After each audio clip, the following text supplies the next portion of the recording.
Thank you for joining us today at Homestead for Life. Today we are going to be preserving strawberries in two ways. We are going to be dehydrating them in our Chef Wave dehydrator, and we are going to freeze dry them in our Harvest Right freeze dryer. As you can see, I've already sliced up our strawberries and we are going to spread them out on our Chef Wave trays. The reason I picked the Chef Wave is it came with two of these finer mesh trays that go on top, and it also came with several of these very fine weave mats if you're doing jerky or fruit rolls. We are just going to use two of these trays, and then we are going to put the remainder on two of our Harvest Right freeze dryer trays. And hopefully this fits well between those four trays. This is about half a flat of strawberries from our local farmer's market. So half a flat is about 8 of those small little green baskets. A full flat would be twice that much. And we're just going to spread them out in one layer across our trays. And we don't want them stacked up too much because we want the oxygen air to be able to circulate around them, for it to be able to suck the moisture out. We need air to circulate. That's the key to dehydrating. And that's probably about half, so we will put the rest on our freeze dryer trays.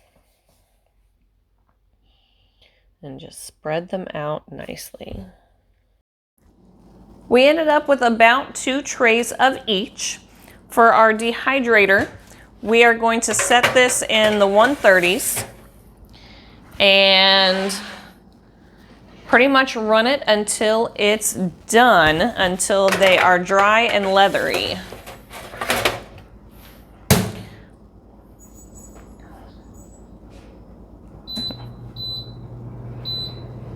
Oh, too low.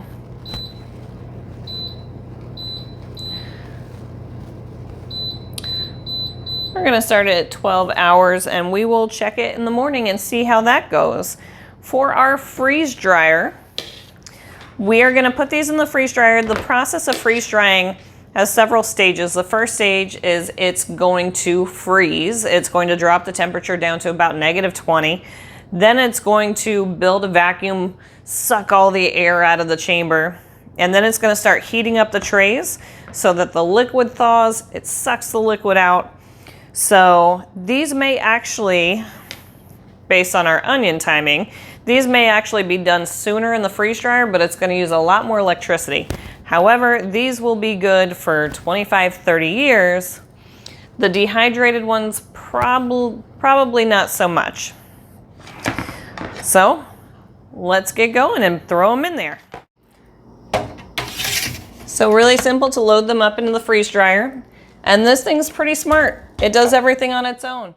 We're gonna start with closing our drain valve.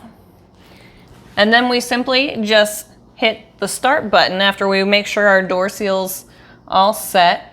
And it's gonna tell us to wait 15 minutes before loading our trays. Now, our strawberries were already at room temperature, so it doesn't really need to cool down before we put those in there. So we're gonna wait that time and then we're just gonna let it go from there. One thing to note when using your freeze dryer is not to mix frozen and thawed out foods. We usually like to freeze our foods before we put them in the freeze dryer because it saves that 8 hours of freezing process, and we've got a deep freezer, so it's easy for us.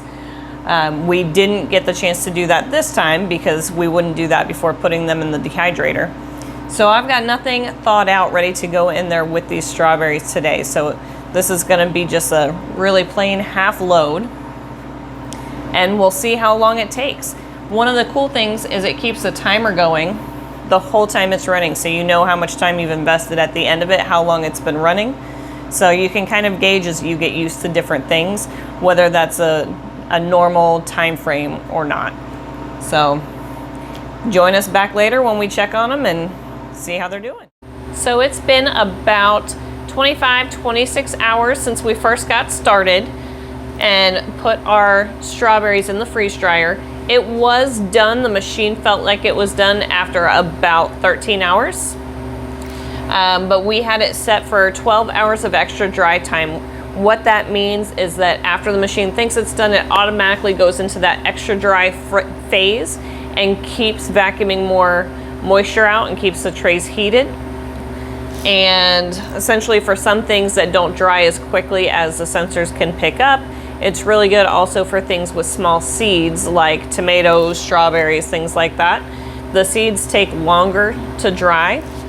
Also, we have that extra dry time setting on there for convenience because I've been at work all day. So we didn't want it to finish and go into the freeze mode to keep the food good in the meantime. We wanted it to keep drying it instead of moving on to the freezer section.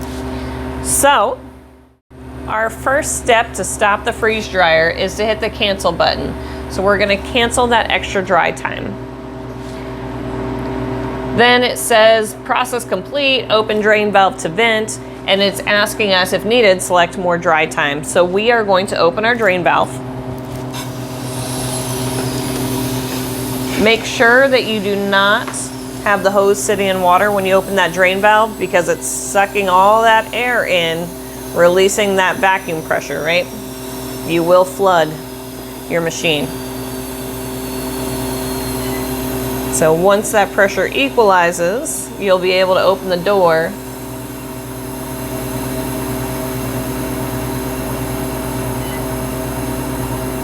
and then we can check the temperature on our items. Now typically, if your food items feel warm and dry, then they're dry. If they feel cold at all, there must still be moisture in there to feel cold. So here are our strawberries. Our trays are warm. The machine heats them up to 125, it says 126, it said a second ago degrees. But still, the food will feel cold if there's moisture in it. So that's what you're checking for. Everything feels warm, so we're gonna take these trays out, move them to the counter, and check our dehydrator. We wanna compare side by side though. So let's grab our dehydrated strawberries as well. And these don't look quite as good, right? These look nice and tasty. Those look a little bit like shoe leather.